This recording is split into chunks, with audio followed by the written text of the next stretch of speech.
Good morning, students. Today we are going to study about India. It is very interesting topic. Interesting क्यों है? क्योंकि हम लोग अपने देश के बारे में, इंडिया के बारे में पढ़ने जा रहे हैं।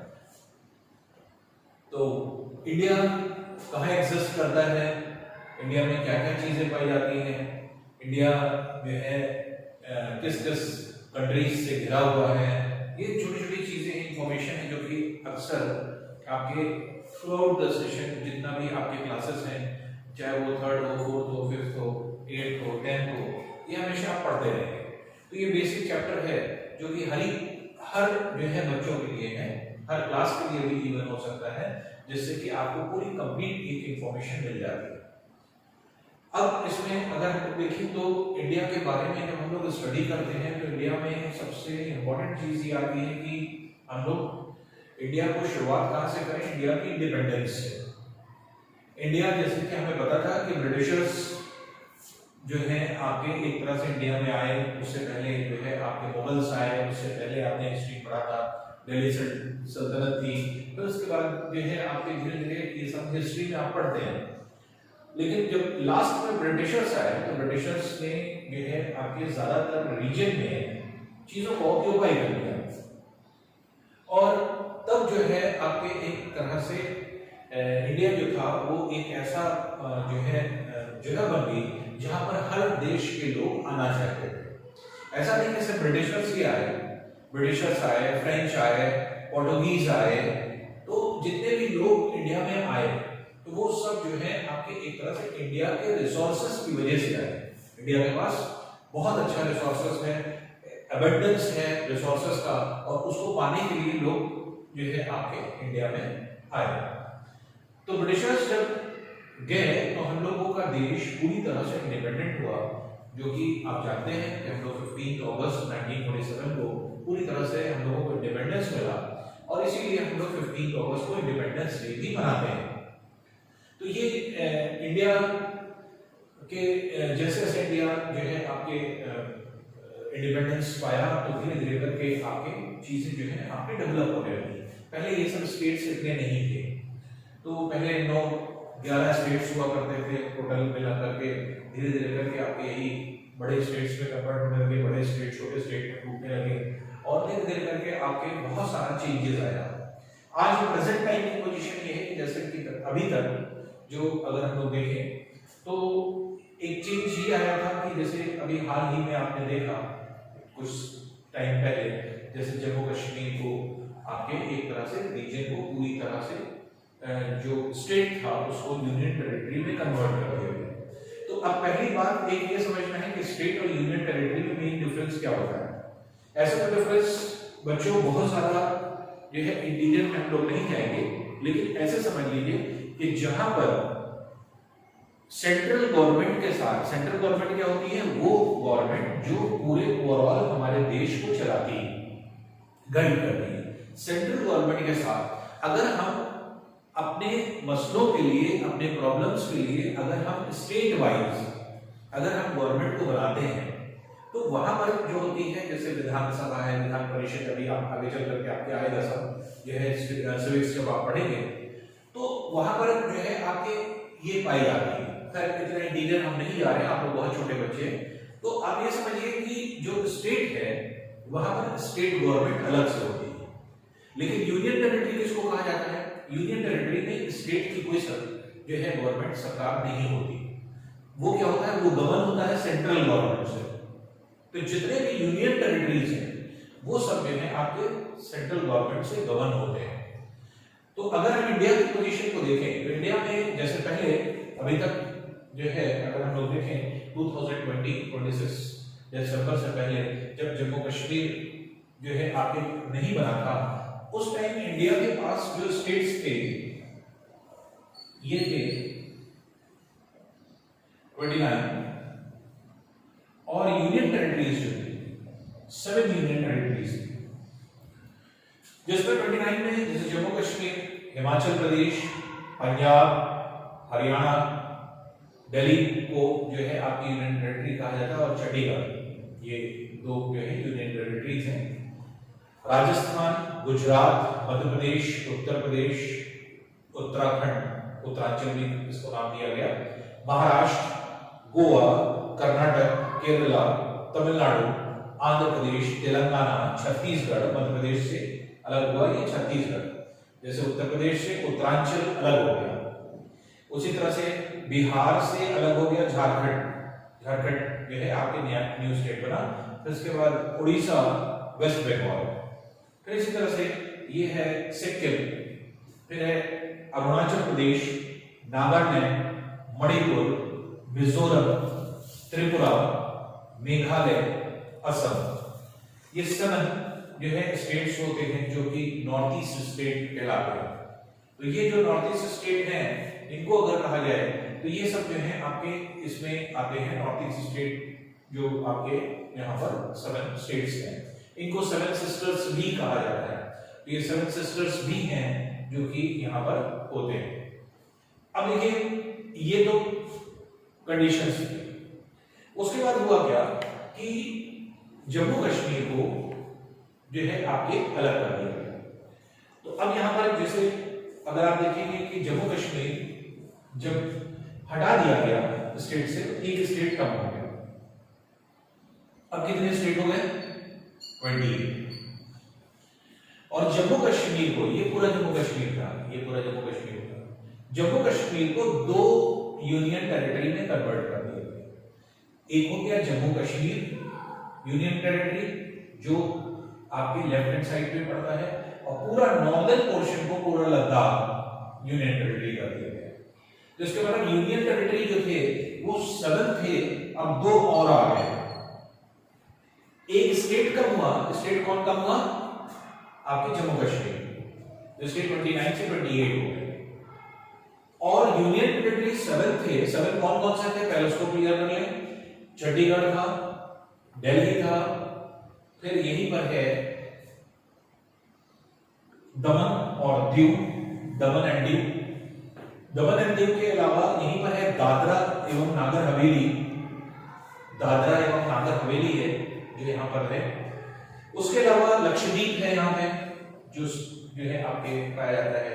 फिर यहाँ पर आपके अंडमान निकोबार आइलैंड्स हैं, लक्षद्वीप आइलैंड है, अंडमान निकोबार आइलैंड्स हैं, और उसके अलावा पौंडीचेरी। तो पौंडीचेरी जो है आपके अगर देखा जाए तो ये 3 स्टेट में पाया जाता है। तो पौंडीचेरी एक है केरला में, ये है पौंडीचेरी। फिर तमिलनाडु में जो है आपके 2 जो है आपके रीजन में आता है। ये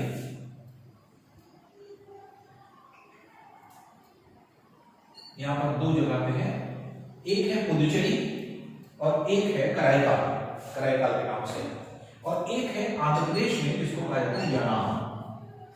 तो ये हो गया केरल में माहे, माहे के नाम से पुदुचेरी जो कि पौंडीचेरी है। फिर इसी तरह से यहीं पर है कराईकाल और ये है यानाम।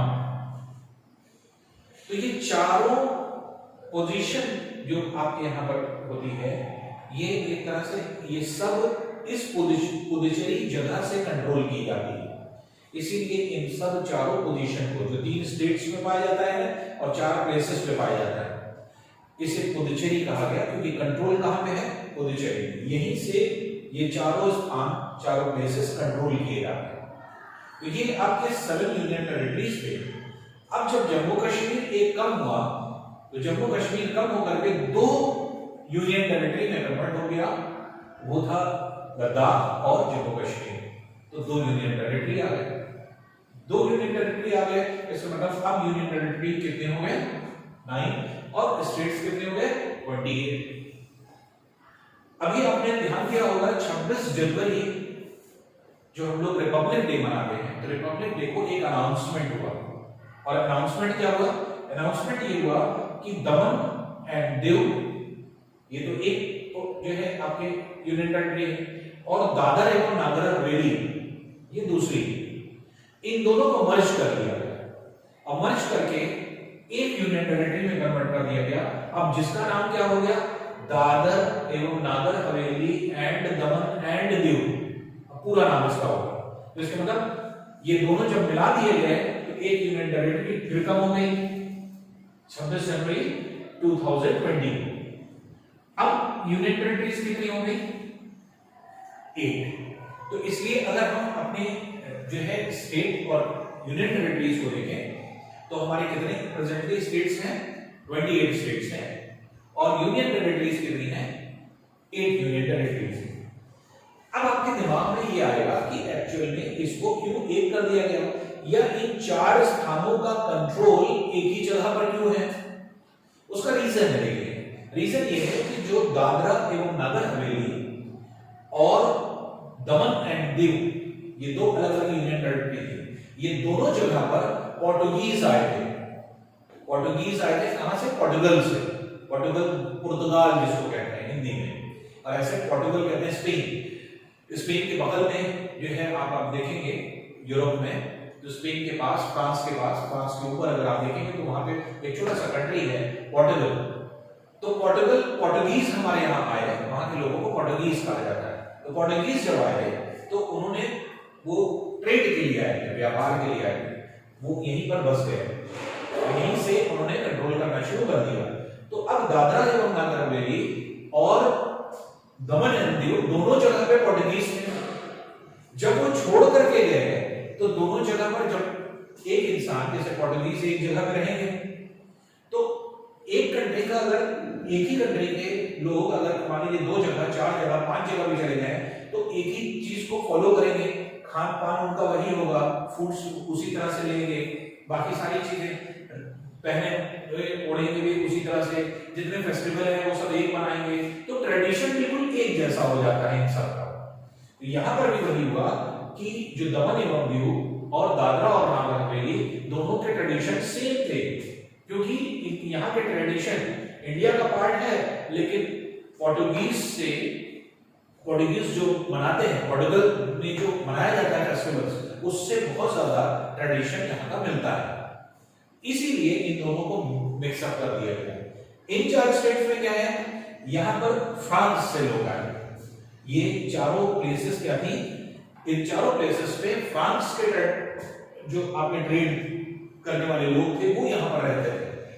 तो जो वो खाते थे, पहनते थे, फेस्टिवल मनाते थे, वही इन चारों जगह पर बनता था। तो जब वो इन चारों जगह छोड़ करके गए तो यहाँ पर रहने वाले लोग उसी को फॉलो करने लगे, इसलिए इन चारों जगह पर एक जैसा ट्रेडिशन आपको मिलता है। और ये किससे जो है आपके प्रभावित है, अफेक्टेड है, वो है फ्रांस से।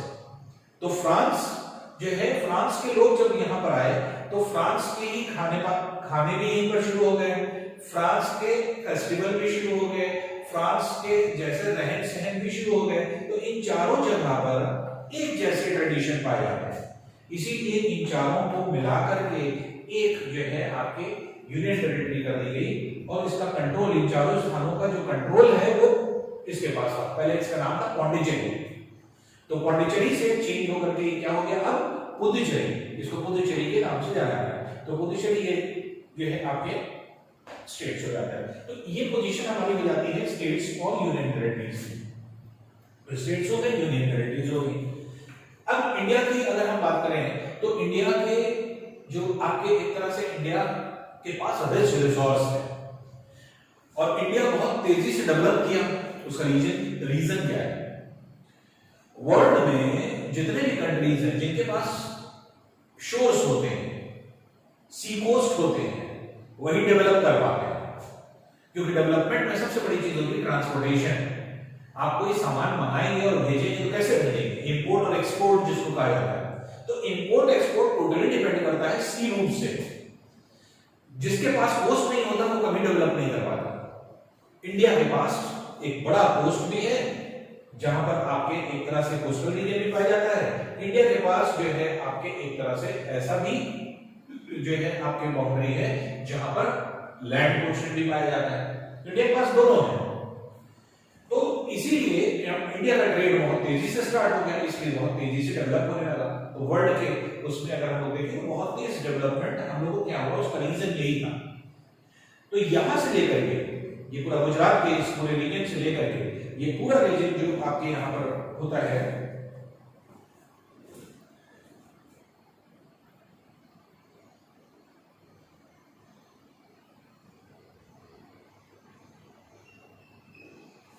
ये पूरा रीजन जो आपके पाया जाता है यहां से आप, ये टेरेस्ट्रियल बाउंड्री कहलाती है।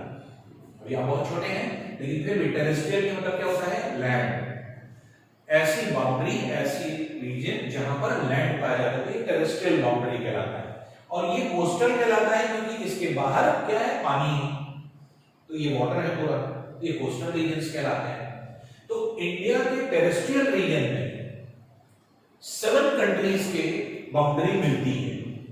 तो 7 कंट्रीज, कौन 7 कंट्रीज है जिनकी बाउंड्री मिलती है? जैसे यहां से यहां तक की पूरी जो आपकी बाउंड्री है वो पाकिस्तान और इंडिया की मिलती है। तो पाकिस्तान की जो बाउंड्री है वो इंडिया के गुजरात, राजस्थान, पंजाब, पहले जम्मू कश्मीर था, अब जम्मू कश्मीर और लद्दाख ये भी हो गए, इन सबको टच करने लगे। तो इसका मतलब कि 3 स्टेट को और 2 यूनियन टेरिटरी को जो है आपके पाकिस्तान टच करता है। फिर इसी तरह से ये जो आपके रीजन है, यहां पर आगे चल करके ये जो पोर्शन होता है ये है पीओके, इंडिया का ही रीजन है, और ये रीजन जो है आपके कहलाता है पीओके। और यही जो हो जाती है वो हो जाती है LOC, line of control. PoK क्या है? पाक ऑक्यूपाइड कश्मीर। कश्मीर का वो हिस्सा जो पाकिस्तान के कब्जे में है, इसको पाक ऑक्यूपाइड कश्मीर कहा जाता है, और इसी को अफगानिस्तान टच करता है यहाँ पे। तो पाक ऑक्यूपाइड कश्मीर, और एलओसी क्या है? Line of control. Line of control अभी फिलहाल इसके इधर पाकिस्तान और इसके इधर इंडिया जो है आपके है। तो इसी आपने अक्सर सुना होगा बच्चों की, जैसे इंडिया पाकिस्तान के बीच में कुछ प्लेसेस ऐसी जो डिस्प्यूटेड है, तो वो डिस्प्यूटेड प्लेस यही है जहां पर ये इंडिया का पार्ट है लेकिन पाकिस्तान के लोगों ने उस पर कब्जा कर रखा है। तो ये जिस वजह से ये पाक ऑक्यूपाइड कश्मीर कहलाता है। तो ये जो है आपके लाइन ऑफ कंट्रोल। ये जो ऊपर का रीजन है ये पूरा लद्दाख, लद्दाख का रीजन है आता है, जो कि यहां से है। अब देखिए यहां से स्टार्ट होता है चाइना, ये पूरा ऊपर चाइना है। चाइना की अगर बाउंड्री को हम लोग देखें तो ये पूरी, ये बाउंड्री ये पूरी टच करती है चाइना, यहां से यहां तक ये पूरा इंडिया को टच करता है। तो चाइना ये टच कर रहा है, ये कर रहा है, ये कर रहा है, फिर चाइना यहां भी टच करता है, फिर चाइना यहां भी टच करता है। इसका मतलब चाइना की जो बाउंड्री है वो इंडिया के 5 स्टेट को टच कर रही है। कौन कौन हो गया?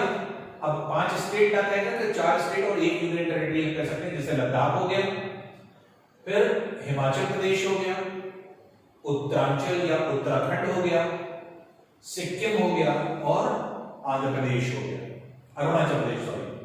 तो अरुणाचल प्रदेश, सिक्किम, उत्तराखंड, हिमाचल प्रदेश और लद्दाख, ये 5 बाउंड्री को टच कर रहा है चाइना। तो चाइना की बाउंड्री टच करती है। इसी तरह से नेपाल, यहां पर आप देखिए कंट्री है नेपाल, नेपाल की बाउंड्री भी इंडिया को टच करती है, ये भी इंडिया के 5 स्टेट को टच करती है। तो नेपाल की बाउंड्री अगर हम लोग देखें तो उत्तराखंड, उत्तर प्रदेश, बिहार, वेस्ट बंगाल और सिक्किम, तो 5 ऐसे स्टेट हैं जिनकी बाउंड्री को नेपाल टच करता है। फिर अगर भूटान पे आ जाए, ये बगल में छोटा सा कंट्री है भूटान, भूटान 4 जो है स्टेट्स को टच करता है। तो भूटान को अगर हम देखेंगे तो इधर सिक्किम, यहां पर वेस्ट बंगाल, यहां पर असम, और इधर की तरफ अरुणाचल प्रदेश।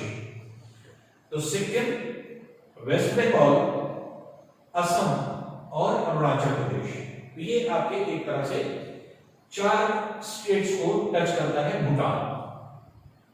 तो यहां तक चाइना है। उसके बाद फिर ये वाली जो बाउंड्री हो जाती है इधर की तरफ, ये जो कंट्री है, ये कंट्री क्या है? पहले इसका नाम था बर्मा, बर्मा का नाम चेंज हो करके हो गया म्यांमार। तो म्यांमार हो गया। अब ये म्यांमार की बाउंड्री हो गई, तो म्यांमार की बाउंड्री इंडिया के 4 स्टेट्स को टच करती है। ये 4 स्टेट्स कौन कौन से टच होते हैं? तो अरुणाचल प्रदेश, नागालैंड, मणिपुर, मिजोरम। तो Arunachal Pradesh, they are 4 states which touch with Myanmar, that is Arunachal Pradesh, Nagaland, Manipur and Mizoram। इसी तरह से सेवेंथ कंट्री जो है वो है बांग्लादेश, जो इंडिया को टच करती है। तो एक हो गया one Pakistan, second Afghanistan, third China, fourth Nepal, fifth Bhutan, sixth Myanmar और सेवेंथ इज बांग्लादेश। तो बांग्लादेश जो है आपके एक ऐसा कंट्री है जो इंडिया के जो है 5 स्टेट्स को टच करता है। अब इसमें अगर हम देखें तो इसमें स्टेट में जो टच करता है, इधर वेस्ट बंगाल देखिए इधर टच करता है, फिर यहाँ पर असम इधर से भी और इधर से भी जो है आपके टच करता है असम, फिर मेघालय टच करता है, त्रिपुरा टच करता है और मिजोरम। तो इस तरह से अगर आप देखें तो वेस्ट बंगाल है, असम है, मेघालय, त्रिपुरा, मिजोरम, ये 5 स्टेट ऐसे हैं जिनकी बाउंड्री बांग्लादेश को टच कर रही है। तो बांग्लादेश या आप ये कह सकते हैं बांग्लादेश हमारे इन 5 स्टेट्स को टच करता है। तो ये तो पोजीशनिंग हो गई। कभी कभी हम लोग जैसे आपके छोटी छोटी चीजें हम लोग से पूछी जाती हैं, जैसे इंडिया की पोजीशन अगर हम देखें तो इंडिया की पोजीशन अगर हम लोग देखें तो इंडिया पूरे वर्ल्ड के मैप में अगर हम कहें तो पूरे वर्ल्ड के मैप में इंडिया एक ऐसा पोजीशन गेन करता है जहां पर उसकी जो एग्जिस्टेंस है वो जो है आपके सामने आती है। कैसे आती है, किस तरह से आती है? अगर हम पूरे वर्ल्ड के मैप पर अगर हम देखें तो इंडिया की पोजीशन बहुत छोटे उसमें आती है। तो जो हम लोग पूरा एरिया कवर अप कर पाते हैं, पूरे कंप्लीट रीजन, पूरे अर्थ की बात अगर हम करें लैंड और उस जो है वाटर सरफेस को लेकर के, तो 0.17% सिर्फ एरिया है इंडिया के पास। लेकिन वर्ल्ड की इस टाइम ऐसे तो ऑफिशियली 17% बोला जाता है नॉर्मल, लेकिन अब तक 2020 में जो लेटेस्ट डेटा है वो हम आपको बता रहे हैं कि वर्ल्ड की 18% पॉपुलेशन इंडिया में रहती है। तो वर्ल्ड की 18% पॉपुलेशन इंडिया में है और ये लगभग कितनी है आप लोग को जो है पता होना चाहिए। इस टाइम प्रेजेंटली 2020 में आकर के हम लोग किसको टच किए, अब इस टाइम हम लोगों की 132 करोड़ जनसंख्या है, 132 करोड़ जनसंख्या है, पॉपुलेशन है जो इंडिया की पाई जाती है और ये सेकंड पॉपुलस कंट्री है इन द वर्ल्ड। इंडिया क्या है रीजन वाइज अगर हम देखें तो 7th कंट्री होता है एरिया वाइज, 7वीं पोजीशन आती है इंडिया की। कैसे 7वीं पोजीशन आती है? अगर हम एरिया ले लें तो सबसे बड़े एरिया में कौन है, तो सबसे बड़ा एरिया में होता है रशिया। रशिया के पास सबसे बड़ी रीजन, तो सबसे बड़े रीजन में आपके रशिया है। रशिया के बाद फिर आपके जो कंट्री होती है वो होती है यूएसए एरिया वाइज। फिर इसी तरह से जो है आपकी होती है चाइना, फिर होती है कनाडा, कनाडा के बाद है ब्राजील, ब्राजील के बाद है ऑस्ट्रेलिया और ऑस्ट्रेलिया के बाद India area wise 7th position पे आता है। तो first, second, third, fourth, fifth, sixth, 7th। तो यहां पर ये कंडीशन हो जाती है। इन लोगों का एरिया लगभग सिमिलर है, तो लगभग सिमिलर एरिया में ये आपके होते हैं। तो पहले कनाडा का एरिया ज्यादा था चाइना से। कनाडा का एरिया इसलिए ज्यादा था क्योंकि कनाडा का एक पार्ट है अलास्का, वो उसके पास था। जब तक था तब तक ये ऊपर था, लेकिन जब से अलास्का यूएसए ने ले लिया तब से इसका एरिया कम हो गया और ये 4th पोजीशन पे चला गया। तो इसलिए पोजीशन वाइज अगर हम एरिया वाइज देखते हैं तो हम 7th पोजीशन पे आते हैं, इंडिया 7th पोजीशन पे है। लेकिन पॉपुलेशन वाइज अगर हम देखें तो वर्ल्ड में सबसे ज्यादा पॉपुलेशन किसकी है? चाइना। तो चाइना नंबर 1 पे है और नंबर 2 पे हम लोग हैं जो कि इंडिया की पॉपुलेशन आती है। तो इस तरह से अगर हम लोग देखें तो आज दूसरे स्थान पे, दूसरे पोजीशन पे हैं हम लोग पॉपुलेशन वाइज। तो पॉपुलेशन वाइज अगर हम कहें तो ये एरिया वाइज है और अकॉर्डिंग टू पॉपुलेशन अगर हम कहें तो इंडिया की पोजीशन अगर हम देखें तो पहले पे चाइना है और इंडिया है। जैसे चाइना की अगर पॉपुलेशन को देखें तो 143 करोड़ पॉपुलेशन लगभग है, 143 करोड़, और जबकि इंडिया की 132 करोड़ लगभग जो है आपके पॉपुलेशन है जो इंडिया की। तो सेकंड पोजीशन पे इंडिया पॉपुलेशन के मामले में है।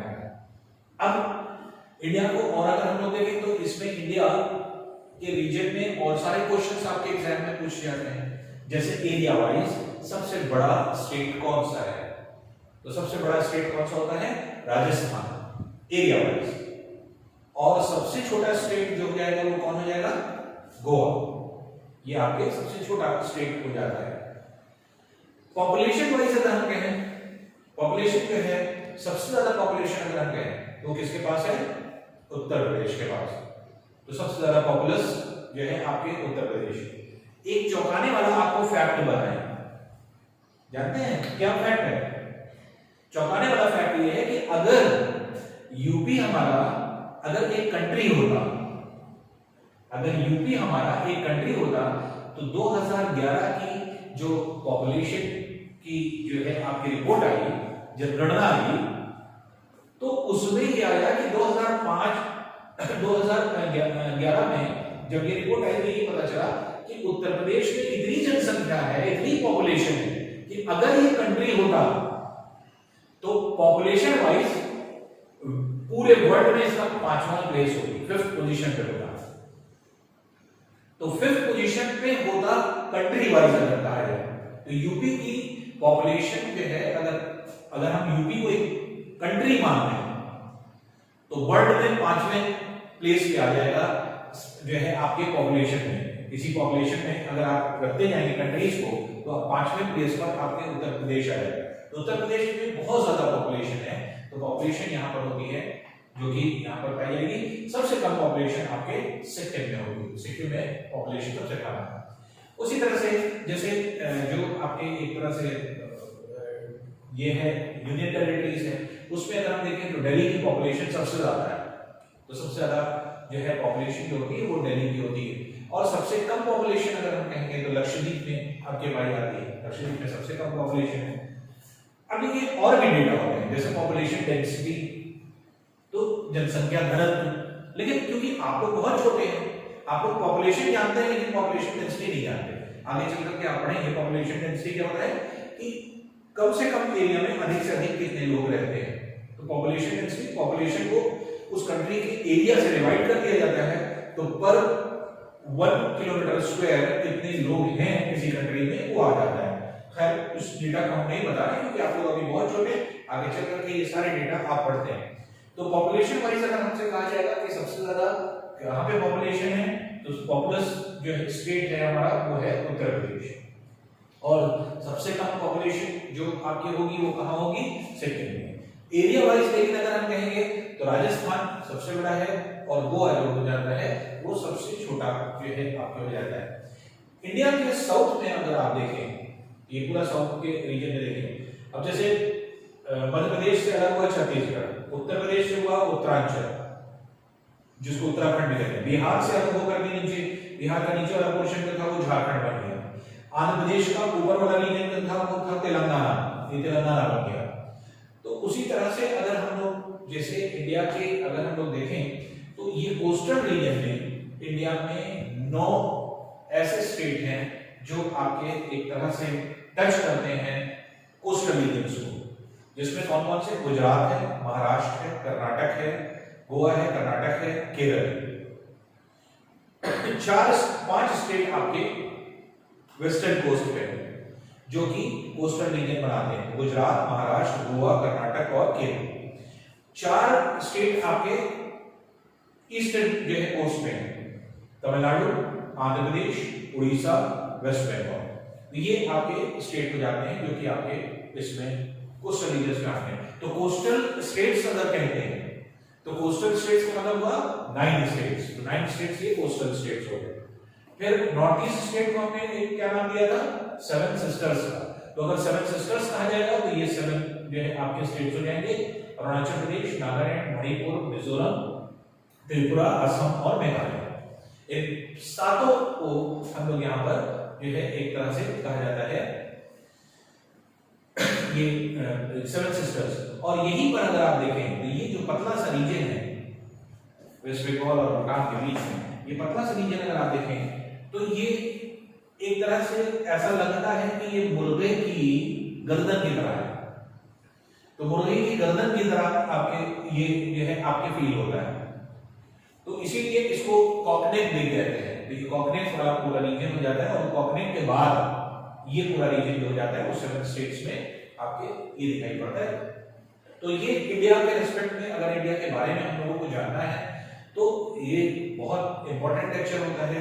अब जैसे वेस्टर्न कोस्ट पर अगर हम कहें तो अरेबियन सी है ये पूरा, फिर ये बे ऑफ बंगाल है, और ये सब इन सब को ये सब इंक्लूडेड है किसमें? Indian Ocean. Indian Ocean, ocean में ओशन क्या होता है? Collection of seas. तो ऐसा नहीं कि बे ऑफ बंगाल अलग है, अरेबियन सी अलग है और इंडियन ओशन अलग है। इंडियन ओशन का ही ये पार्ट है, ये भी इंडियन ओशन है, ये भी इंडियन ओशन है।